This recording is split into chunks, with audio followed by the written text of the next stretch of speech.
My dear you learner, how are you? I am fine. Today I am going to teach you an important thing. আজ আমি তোমাদের হটের ব্যবহার নিয়ে আলোচনা করতে যাচ্ছি।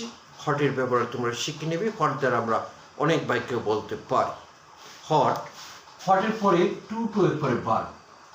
তাহলে কি যে করি, হোয়াট টু ডু, কি যে খাই, হোয়াট টু ইট, কি যে খেলি, হোয়াট টু প্লে, কি যে দেখি, হোয়াট টু সি, কি যে কিনি, হোয়াট টু বাই, কি যে লেখি, হোয়াট টু রাইট।